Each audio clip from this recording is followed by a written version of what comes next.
Hey there, lovely people. Welcome back to WRAL Triangle and Two. I am Luis Fernandez. He is Mark Bergin, and it is the most wonderful time of the year. We have reached that kind of like sports equinox where you have all of the different sports all happening at the same time. And in the college level, that means basketball and football, especially. All three Triangle teams got started at the beginning of the week. All three Triangle men's teams with games all Monday night. So we're going to go through game by game here and break it down. Mark, let's get started with Duke.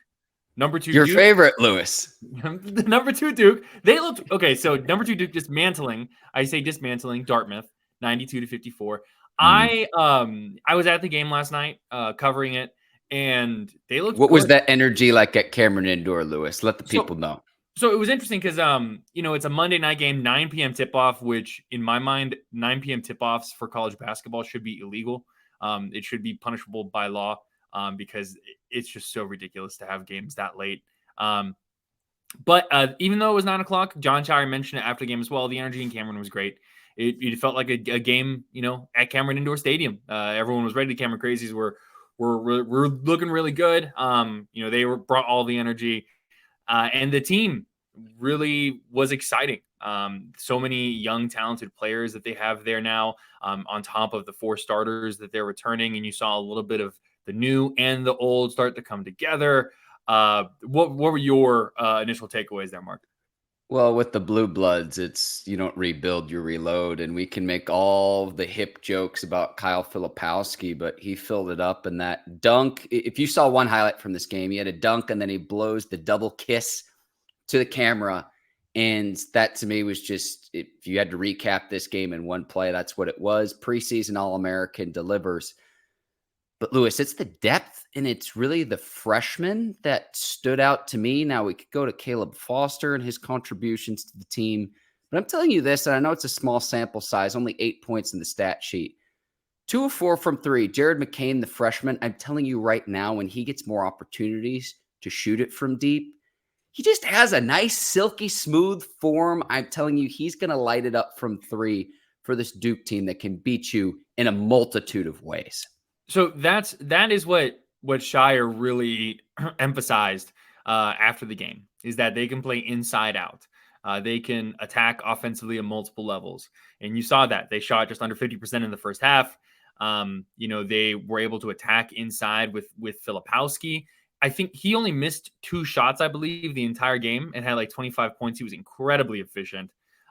Mark Mitchell did not play in this game. He started 36 games. I believe every single game last year, maybe missed 1 for Duke. And so not having him in the lineup was like a little bit difficult. It made them adjust. They played 4 guards at times, which was really interesting. So it's going to be really interesting to see just kind of like the depth of that backcourt for Duke and the talent that's there. Shire said after the game that Mark Mitchell, it's not any kind of serious injury. He's not too worried. I believe his ankle is what it was. Said he wanted to try and go today, but just couldn't. But he's hopeful that he'll be able to play on Friday against number 12 Arizona in Cameron, which will be a really fun game for a November college basketball game. Yeah, my brain is trying to adjust because I'm still in football mode. We just wrapped up baseball, then professional hockey, and then NBA is underway too. But with Filipowski, Lewis, we're going to have to come up with a nickname. So if people are watching this, we call him Two Hips. I've seen all of the Shakira memes on the internet with the hips don't lie. No, there's going to be a lot of jokes made about that, but he seems to be moving better. And if he gets better based off of what was a downright impressive freshman year, where he had a lot of accolades, he was the ACC tournament player going into the NCAA tournament after Duke wins that. Very, very exciting if you're a Blue Devils fan. And so, look, like we don't want to take away too much from one game, Lewis, but opening night, they looked very, very impressive in their win over Dartmouth. They did. Let's keep this rolling, though, I think. I mean, unless there's anything else you noticed from being boots on the ground there, Lewis. I don't want to shortchange you just because you were physically there. Nope, all good. Okay. Let's go ahead and move on now to that number 2 Duke. So let's move down the AP top 25 here to number 19 UNC, beating Radford 86-70 in their first game of the season at Dean Smith Center. A little bit of a struggle in this one. UNC was in a tight contest with Radford for most of the kind of essentially first 3 quarters of the game, then pulled away there at the end. Mark, what were your overall thoughts watching this Tar Heel team that's trying to rebound? Yeah, I watched this game and it was a 5-point game at half, and I texted you and I'm like, what's going on with the Tar Heels? And you go, oh, this is standard for the course for how North Carolina typically opens a season. So I did my homework, Lewis. Mm-hmm. And last year, opening game against UNC Wilmington, Tar Heels win 69-56. Year before that, Loyola, Maryland, 83-67. Year before that in 2020 against Charleston, 79-60. So North Carolina typically, at least in recent years, hasn't blown out their opening opponent, but in a bit of a transition, trying to run a new offense. The big question I'm going to have with the Tar Heels this season, given the floor spacing issues that we saw a year ago, you know the level of production you're going to get from Armando Bacot, 25 and 13 in this game. Who is going to be the Robin to his Batman? You might say, well, I got RJ Davis coming back, right? Yeah, it's RJ Davis. I don't know what you're saying. It's RJ Davis. He has to be the facilitator. Let me make every analogy about what a point guard needs to be. He needs to be the straw that stirs the drink. Continue. No, hop in here, Lewis. I want to hear this. But I think he needs to be more of the distributor versus someone who's going to light up the scoreboard, scoring points in bunches. That's just my 2 cents worth. And look, he's a smaller guard. If he were that good, he would be in the NBA. This is my meatball take. What say you, Luis Fernandez?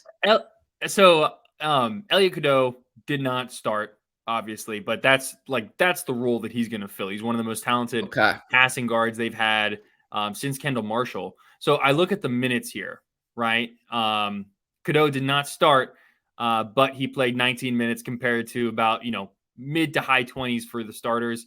That's just kind of how UNC basketball, it goes back to Dean Smith, it goes back to Roy Williams, and now Hubert Davis, right? They don't let freshmen start immediately. There's always it's the kind of transitional period. So I think by mid-December, you're going to see Elliot Cadeau making his way into the starting lineup. To me, I mean, RJ Davis is going to, I think, really focus in on scoring off ball when Cadeau is on there. I think that's going to be really important for his continued development. For me, when I look at this, it's obviously, it was a lot tighter than you would like if you are a UNC fan. But when you look at more of the process and not the result, I think that there are a lot of things that are very exciting. The assists, for example, you had 18 assists on 32 made shots. That assist to, field goal ratio is so much higher than what you were seeing last year. So the ball is moving around. It's not sticking. It's constantly moving, which is very good. That's very important for what, if UNC wants to have a lot more success offensively at the very least. Also, when I look at this too, right, I know it's Radford, so take it what you will, and we need to see more of this moving forward. So you look at the total minutes played here, right? The starting 5 all got in that kind of mid-20, late 20, or high 20, low 30 range. And then you had 1, 2, 3, 4 players on the bench getting 10 minutes or more. One of the, I think, concerns when you look at how Hubert Davis has coached UNC so far in his tenure is those very short benches, right? And so now you're starting to get more, at least early on, more of these rotational players in, more depth perhaps. And they're also experimenting with a lot of different lineups. It felt a little like kooky. It's all right, let's see what works here. Let's go out here and see what happens. So a lot of turnovers too, but I think that's one of those things that's going to continue to get better with time for UNC. But the thing is, Mark, right? They haven't exactly earned the benefit of the doubt when you look at how last year went. So I think it's going to be a process with Carolina, but I see the foundation of an improved season already. Okay, even after one game. And the reason why I mentioned the Robin, the Bacot's Batman, good teams are going to take away Bacot down low, double team him, right? So I look in last night's game, I look at the box score, 35% from 3, which isn't terrible for college, but it could be improved upon. They shoot more than 50% from the floor overall. But then I look at RJ Davis and Elliot Cadeau. They're both 6 foot tall. So it's against bigger, longer teams. And again, we talk about styles of play. That's where it's who's going to step up from the Tar Heels, given, again, what we saw a year ago was a big problem with the offense was who can help space the floor and knock down open shots. And that's what I'm talking about. You know what you're going to get from Bacot. And it's like, this is now Hubert Davis's team in year 3. So if Bacot had left to go to the NBA, like, who would be steering this ship right now? And that's the question I have is, you know what you're going to get from Armando? Yeah. Who's going to be that other guy? I mean, if it's RJ, is it going to be the guy who takes you to the title team and you're minutes away from winning a national championship? Or is it going to be the team that he was part of last year that doesn't even make the tournament after starting preseason number 1? Yeah, I mean, they're number 19 in the country. Like, I think the expectations have to, like, it's going to be a process for UNC. But I mean, you look like Cormac Ryan had 13 points, 3 of 7 from 3. That's already like significantly better than UNC would have been last year from shooting from the outside. Harrison Ingram, his role is going to be really interesting to me because he has that size that like a Leaky Black did. His defense is not going to be as good as Leaky Black's, obviously, but like offensively, he's doing a lot more. 12 points, 2 of 5 from 3. So I think that the spacing is going to get there. I think that the offensive production is going to get there. My big question for UNC is what the defense is going to continue to look like. But hey, it's one game into the season, and we're going to see how they continue to develop. Speaking of teams, by the way, hang on, I got one more thing. One more thing. Let me hear you say it. Elliot Cadeau reclassified to be part of this Tar Heels team, the 2023-24 season. I don't know how soon it needs to be, Lewis, to give him the keys to the Cadillac and say, let's go. Because he was one of the top recruits. It's going to be mid-December. This is exactly what UNC does every single year. It's going to be early to mid-December. Right. They're going to make that roll. You're probably going to take Paxton Wojak and move him onto make him like kind of like a 6-man type thing. That's my guess at least, but we'll see. So let's go from one team that is still trying to develop chemistry to another team that is also still trying to develop chemistry. NC State, they start their season with a 72-59 win over the Citadel at PNC Arena. And Mark, it's tough because I think it was Kevin Keats mentioned it after the game. They're like integrating like 6, 7, 8 new players into the lineup. So that's just kind of the college basketball world we live in. It's what life is now with the transfer portal. Something that Kevin Keats has had a lot of success with as a coach, going into that portal, finding talent and integrating it into his team. Your first takeaways from what the Wolfpack did to start the season? I'm so happy we get another season of the big fella, DJ Burns, the big lefty here in Raleigh. I love watching him. He's the Wolfpack's leading scorer last night. How the rest of the team integrates, though, Lewis, because again, against better teams, they'll take him away. They'll double team him. Who else can step up? And so for NC State, for me, how you succeed this season is, can you make the tournament again back-to-back seasons to where was last year a one-year blip where you're relying on the expertise, the excellent play of Jarkel Joyner and help me out here, Jarkel Joyner and then Quavion Smith. Thank you very much. So both of those players gone to the league now, gone to the NBA. How do you help fill that void? Burns the leading scorer last night, but the new blood that's coming in, Lewis, that's going to be the big thing. This game wasn't televised either, so I'm relying on box scores, full transparency to our listeners and viewers, because I did get the chance to watch the North Carolina game on the ACC network, and I did get the chance to watch the Duke game on the ACC network. It's all about I want to be transparent to our viewers, Lewis. It's all about those. What is it? It's the condensed highlights on YouTube. If the game's not televised, that's a big one for me. I think DJ Burns looked great. I think he didn't miss a shot in the first half, I believe. He ends up finishing 8 of 11, 16 points. Mohamed Diarra going 10 points, 14 rebounds, 27 minutes. I think that's big because you're going to need bigs to complement DJ Burns, just because I think of his style of play, right? The more that you can do to help him defensively, I think the more he can focus on offense and be that kind of, main cog to this engine that State wants to run. I think too, I was talking with some folks about this last night at the Duke game when we were just kind of looking at what NC State is, what some of the different teams are doing. Like, I think people forget, because of how good of an end to the season DJ Burns had last year, people forget how much of a slow ramp up it was for him getting involved. Like, he really did not become like what we associate DJ Burns to be at NC State until ACC play. Like, it took him a little bit of time to get integrated, build his minutes up, get going, get moving into that system. So I'm still curious to see kind of how they continue to integrate. Replacing the guards, like you said, that's huge. So much of what they got going on. You had the name I want to mention too, Lewis, is Casey Morcell taking over for Smith in Joyner. He only has 9 points last night, but he's a guy who at times last year, in certain games, he was the best guard for NC State a year ago. Now, he was kind of that third guard in that rotation, but I would assume he's going to step into a bigger role this year, and we'll see how all that plays out in the games to come. Casey Morcell is very, very dangerous from behind the arc. It just, it doesn't really feel like he tried to, push it this game. Kind of let everyone else get their share of things. But now Casey Morcell, when he gets going, he's one of the more dangerous shooters in the ACC for sure. State's going to continue to grow. They're going to continue to develop. This is a good start for them. All three of these teams starting off 1-0, obviously, is what you want from a triangle perspective. And one more thing, too, I want to mention here, Mark, before we move on. Women's basketball in the ACC is also continuing and getting started this week. You had Duke. They already locked up their first win of the season against Richmond. They played like Monday late morning, early afternoon type thing.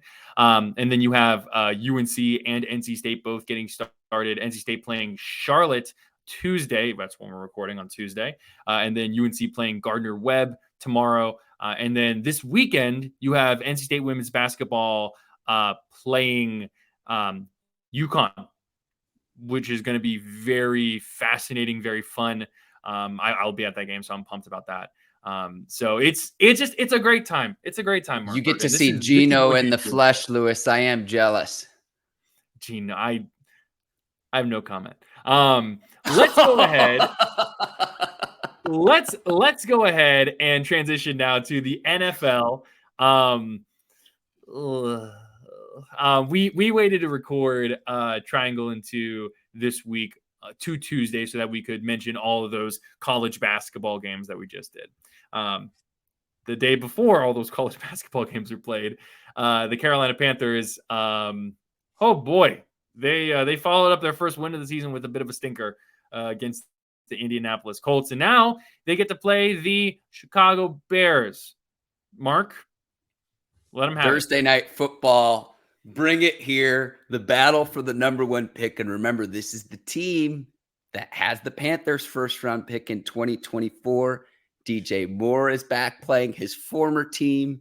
But the thing I'm most excited for, and this truly shows my personality, Lewis, can't wait to see how fired up Al Michaels is to be in Chicago, the Windy City, on Thursday night with the league's two worst teams. Because if the season ended today, other than the Cardinals, you have the Panthers, who are 1-7. You have the Bears 2-7. If you thought a few weeks ago Bears Broncos was bad, buckle up, get your popcorn ready. Thursday night football against two of the league's worst teams.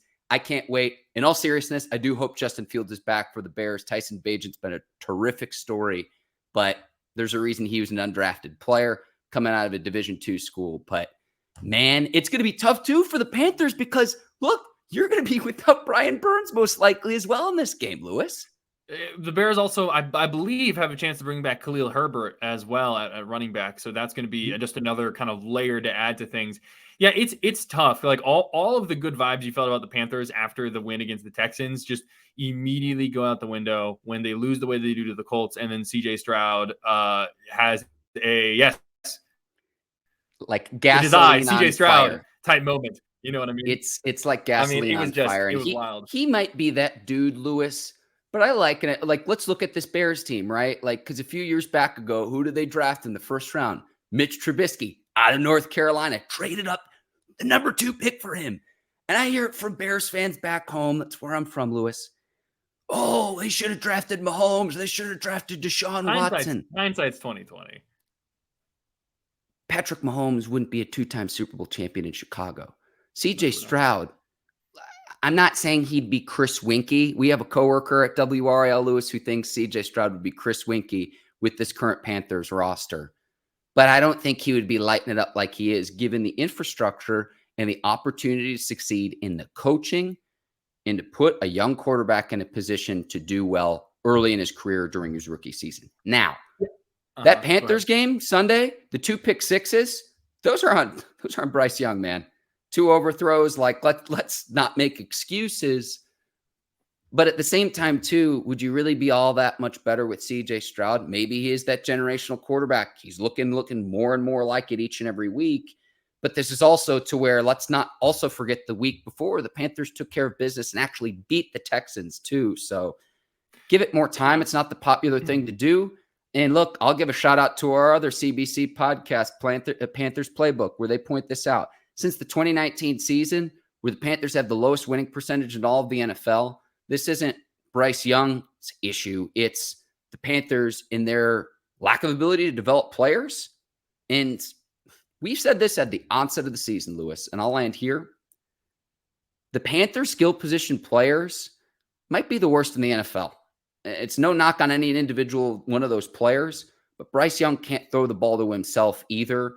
And that's where I'll land with this. I mean, Thursday night, though, if you can't compete with Chicago, the Bears have been lousy this season too. Yeah. I mean, so we do on Friday nights, we do this thing called Pigskin Picks on RAL, right? I'm in the lead at the moment. No big deal. But for the first time all year, I picked the Panthers. I've picked them to lose every single game.